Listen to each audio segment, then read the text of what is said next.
মহাজন আজকে বললেন প্রণামঃ কলিযুগ সর্বযুগ সার হরি নাম সংকীর্তন যাহাতে প্রচার। প্রণামঃ শব্দের অর্থ কি? প্রণাম করি বা প্রণাম নিবেদন করি। আজকে মহাজন কাকে প্রণাম করছে মা? কলিযুগকে। আচ্ছা বাবা, আপনারা তো বলেন সবাইকে কি প্রণাম করা যায় বা সবাই কি প্রণাম গ্রহণ করার যোগ্য হয়? এখানে বয়োজ্যেষ্ঠ মায়েরা, বাবারা, দাদুরা বসে রয়েছেন, আমার ঠাম্মারা রয়েছেন। আমি যদি কি তাদেরকে প্রণাম করি, এটা শোভনীয়। কিন্তু আপনারা যদি একটা ছোট্ট 5 বছরের ছেলেকে প্রণাম করেন, সেটা কি শোভনীয় হবে? তিনি স্নেহের পাত্র, তাই তো? কিন্তু আবার এদিক থেকে যদি আমি বিচার করি, দেখবেন যারা গুরুদেব করেন, আশা করি এখানে সবার দীক্ষা হয়েছে, গুরুদেব হয়েছে, তা আপনি বলুন তো, সব শিষ্যের থেকে কি গুরুদেব বড় হয়, বয়োজ্যেষ্ঠ হয়? ছোট তো হয়, তবু তাকে আমরা প্রণাম করি।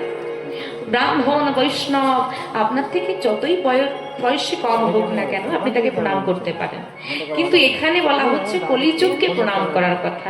কিন্তু মা, আপনাদেরকে যদি আমরা জিজ্ঞেস করি, আমাদের তো 4টি যুগ, সত্য, ত্রেতা, দ্বাপর, কলি, এই 4 যুগের মধ্যে সব থেকে খারাপ যুগ কোনটা?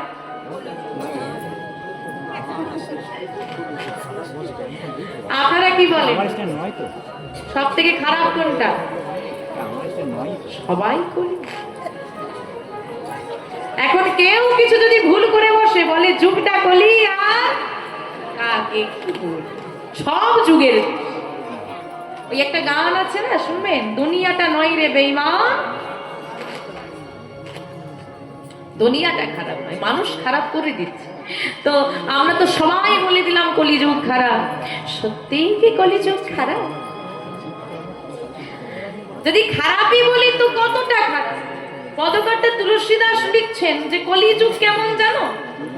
सच कहे तो मरी लट्ठा झुटाओ जने भुला में दे गौरस गली गली घूमे भाई रे सुना मोई ठलो बिकाई खैर का बहुरी प्रीत ना पावे प्रीत चरावे दासी कलियुग तेरा तमाशा देखे दुख लगे और हंसे दुख लगे और हंसे। এই কলিযুগ কেমন? সত্যি কথা বললে লাঠির মার খেতে হবে। সচ কহি তোমার লটকা, মানে সত্যি কথা যেই বলবে তার কপালেই কষ্ট আছে, তাই তো? এই যে আপনারা এই গ্রামে থাকেন, পাড়ায় থাকেন, আচ্ছা আপনারা বলুন তো, যে মা মুখের ওপর সত্যি কথা বলে দেয়, তার সঙ্গে পাড়ার কারো মিলমিশ হয়? কারোর হবে না। আমরা বলি না, দেখ সত্যি কথা হোক, চেপে যা, ওকে বলিস না, সম্পর্কটা নষ্ট হয়ে যায়। আমরা অনেকেই সত্যি কথাটা গোপন করে দেয়। হ্যাঁ, জানি পোশাকটা পরে এসেছে, দেখো কেমন লাগছে, জানি খারাপ লাগছে, তবু বলতে হ্যাঁ ভালো লাগে। আর যদি কেউ একটু মিথ্যেটা গুছিয়ে বলতে পারে, দিদি তুমি ভালো না, তোমার যা ভালো, আর তাকে কি বলে, দিদি তুমি খুব ভালো, তোমার যাটা ভালো। এই যে যার কাছে যেমন যদি চলতে পারো, সবার কাছে সে ভালো হয়ে যাচ্ছে। এদিকে আবার বলছে কি, গৌরসে গলি গলি ঘুমে ভাই রে। গৌরস মানে গো, মানে গাভী। গাভীর দুগ্ধ গোয়ালা গলিতে গলিতে নিয়ে বিক্রয় করবে, এই রোদে রোদে ঘুরবে আর চিৎকার করবে। কে দুগ্ধ নেবে? কে দুগ্ধ নেবে? মানুষ নেবে না। যিনি দুগ্ধ বিক্রয় করবেন, তাকে বাড়িতে বাড়িতে এসে, গলিতে গলিতে এসে প্রচার করা লাগবে, সুরা বৈঠল বিকায়। যে মদ বিক্রি করবে, তাকে গলিতে গলিতে রাস্তে হবে না, চিৎকারও করতে হবে না, কি মদ। যদি গিয়ে জঙ্গলেও দোকান খুলে বসতে পারে, মানুষ জঙ্গলে গিয়ে ভিড় জমিয়ে ফেলে। এটাই আমার কথা নয়, পদকর্তা তুলসীদাস লিখছেন। আবার বলছে কি, ঘরে কা বহুরি প্রীত না পাবে। নিজের বউ যতই সুন্দরী হোক, নজরটা একটু অন্যদিকে যাক। ঘরের অগ্নি সাক্ষী করা বিবাহিত স্ত্রী ভালোবাসা পাবে না, ভালোবাসা পাবে দাসীরা। তাই তো মহাজন কলিযুগের দশা দেখে হাসছে। তা যাক, অনেকটা গুণগান গেয়ে ফেললাম আমি, এবার বলেন ভালো না খারাপ? কিন্তু মহাজন আজকে কলিযুগকে প্রণাম করে বললেন, শুধু যে প্রণাম করেছেন তাই নয়, তিনি বলছেন কলিযুগ সর্বযুগ সার। যে কলিযুগে শোষণ শাসন অত্যাচার অনাচার, গুরুর বাক্য মানিবে না শিষ্য, পিতা মাতাকে সম্মান করিবে না সন্তান, গুরুজনদের চরণে প্রণাম করিবে না সন্তান, সৎ পথে যাবে না মানুষ অসৎ পথের পথিক, সত্য কথা বলিবে না মানুষ মিথ্যায় হবে ঠিক। সত্যি পথে যাবে না, সত্যিটাই ঠিক বানিয়ে দেবে। তাহলে এই কলিযুগে আছে কোথায় ভালো জায়গা? আপনি বলবেন কেন মঠ মন্দির, তাই তো, শান্তির জায়গা আর নেই না, মানে এটা বলাটাও খারাপ, সব জায়গা নয় কিন্তু বেশিরভাগ জায়গাটা এখন বেশি পকেট মার পাওয়া যায়,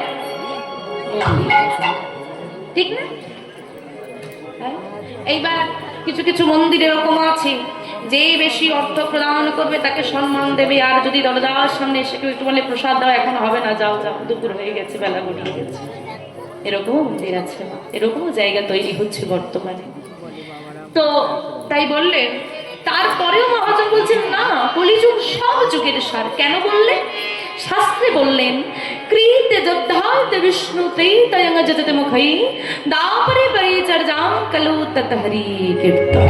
কলৌ তৎ হরি সংকীর্তন।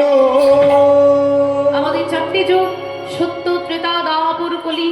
সত্য যুগের মানুষ ধ্যান করত, যার প্রমাণ আপনারা সবাই জানেন। শ্রী লক্ষ্মী দেবীকে সুতপামণি নিজ স্ত্রীরূপে পাওয়ার জন্য ধ্যান করে নারায়ণকে সন্তুষ্ট করেছিলেন, তবেই তো আয়ানী স্ত্রী হয়ে এলেন রাধারানী, তাই তো? তাহলে ধ্যান হচ্ছে সত্য যুগের সাধনা। ত্রেতা যুগের সাধনা হলো যাগযজ্ঞ। আপনারা সবাই জানেন স্বয়ং ভগবান শ্রী রামচন্দ্র অশ্বমেধ যজ্ঞ করেছিলেন।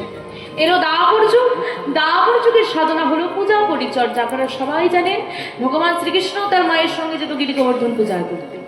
কিন্তু কলিযুগের এইগুলোর মধ্যে কোনোটাই সম্ভব হয়ে উঠবে না, কারণ ধ্যান করতে হলে আপনাকে সংসার পরিত্যাগ করতে হবে। এখন যদি কাউকে বলি সংসার পরিত্যাগ করে সন্ন্যাসী হও, কি বলবে? রইল বাবা তোমার সাধনা, মরে গিয়ে দেখবো কি হয়, এখন সংসার সময় নাই। তার যাগযজ্ঞ আমাদের দ্বারা হবে না, কারণ অত টাকা খরচা করার সামর্থ্য এখন আমাদের না। পূজার্চনা যদিও হয়, নিঃস্বার্থ হয় না, তাই তো? বাড়িতে পূজা হলে নিজে পরবো 1000 টাকা দামের শাড়ি, আর ছেলেকে বলে দেবো বাবু হাট থেকে ছোট শাড়িটা নিয়ে আসবে, কম দামে হয়ে। আর যখন গোবিন্দের থেকে চাইবো, মন্ত্রে কি বলা হয়? ধনম দেহি যশম দেহি বিদ্যাম দেহি, ধন দাও, যশ দাও, সব দাও, নাও পচা কলা। পচা কলা দেয় জানো? আমার পচা কলা দাও, দাও না, কেউ দাও না, দাও না। এই মা শোন শোন শোন, ওই দেখ নারায়ণের ভোগ কিন্তু সিন্নি ভোগ প্রসাদটা হয় না, এই যে কলাগুলো দাগ লেগে গেছে ওগুলো থাকবে না, ওগুলো দিয়ে দে, ওগুলো দিয়ে দে, ভালো। এবার বলো দিই না? হ্যাঁ বলে, এবার বলে হরি বল হরি বল। নিঃস্বার্থ পূজার্চনা আমাদের আর রইল না। এলো কলিযুগ, কলিযুগের মানুষের স্বল্প আয়ু, এদের মানসিকতা হলো দেব কম আর নেব বেশি। কোথায় কম শ্রমে বেশি পাওয়া যায় সেই চিন্তায় মগ্ন সবাই। তাই গৌর হরি নিয়ে এলেন হরিনাম,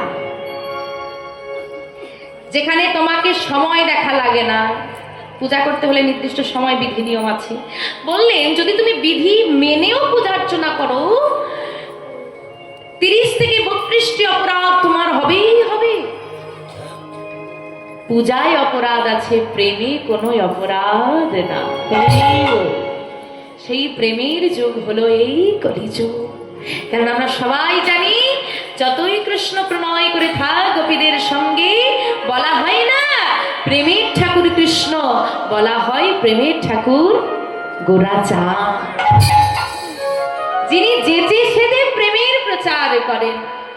তাই বললেন সেই কলিযুগ যেখানে তোমাকে বিধি নিয়ম মানা লাগে না, সময় দেখা লাগে না, স্থান কাল পাত্র তোমাকে বিচার করা লাগে না। যে অবস্থায় আছো, যেখানে বসে আছো, যেমন ভাবে আছো, সেভাবেই যদি একটু নাম জপ করতে পারো, হাতে করো কাম মুখে বলো নাম, যে কর্মেই তুমি থাকো না কেন বদনে তুমি নাম বলো, এটাই হবে তোমার উদ্ধারের পথ।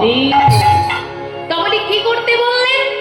বললেন প্রণমাহা কলিযুগ সর্বযুগ সার হরি নাম কীর্তন নয়, হরিনাম সংকীর্তন যাহাতে প্রচার।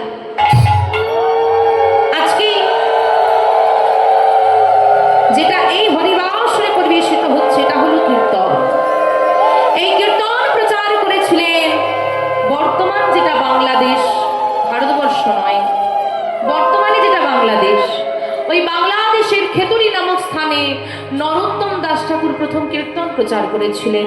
কিন্তু বাবা, এখন যদি আমি এখান থেকে নেমে যাই আর নেমে গিয়ে এত ভক্তমণ্ডলীর সঙ্গে যদি কাউকে একজনকে বলি বাবা আপনি দাঁড়িয়ে এখানে আমার জায়গায় গিয়ে দিন, সবার পক্ষে তো সম্ভব হবে না। তাহলে কীর্তন যদি সবাই গাইতে না পারে, সবার তো উদ্ধার হবে না। তাহলে হবেটা কি? তাই বললেন কীর্তন নয়, কীর্তন হচ্ছে মানুষের মধ্যে ভক্তি প্রচার করা। তাই বললেন উদ্ধারের পথ হচ্ছে সংকীর্তন, যেটা আমার গোরাচাঁদ দাঁড়ে দাঁড়ে প্রচার করলেন, যেটা সবাই যদি করতালি দিয়ে গাইতে পারি, ওটাই হচ্ছে আমাদের উদ্ধারের পথ। আচ্ছা মা, আমি মেদিনীপুরের মানুষ, আপনারা হাওড়া জেলার মানুষ, তাই তো? তা আপনাদের হাওড়া জেলায় কি আনারস পাওয়া যায়? পাওয়া যায়? খেয়ে দেখেছো কোনোদিন? ভালো খেতে? ভালো লাগে খেতে? ও মা, ভালো লাগে? বৃন্দাবনের আনারস কোনোদিন পান করেছো তোমরা? বৃন্দাবনের আনারস সব দিন হাওড়া জেলারটা খাবে, বৃন্দাবনেরটা খাবে না? এই দেখো ল্যাংচা পাওয়া যায়। ল্যাংচা কোথাকার বিখ্যাত? তাহলে এখানেও ল্যাংচা পাওয়া যায়, শক্তিগড়ে পাওয়া যায়। শক্তিগড়েরটা কেন ভালো, একদম পরখ করে দেখতে হবে না? মোয়া তো এখানেও পাওয়া যায়, জয়নগরের পাওয়া যায়, এটা কতটা ভালো পরখ করে দেখতে হবে তো। আনারস সব জায়গায় পাওয়া যায়, আনারসটা বিখ্যাত হলো বৃন্দাবনের। তা সেই বৃন্দাবনের আনারসটা কেমন জীবনে একবার পরখ করে দেখবেন। আনারস আজকে যদি সবাইকে বৃন্দাবনের আনারস আমরা দান করি, আর তোমরা নেবে? আমরা এনেছি।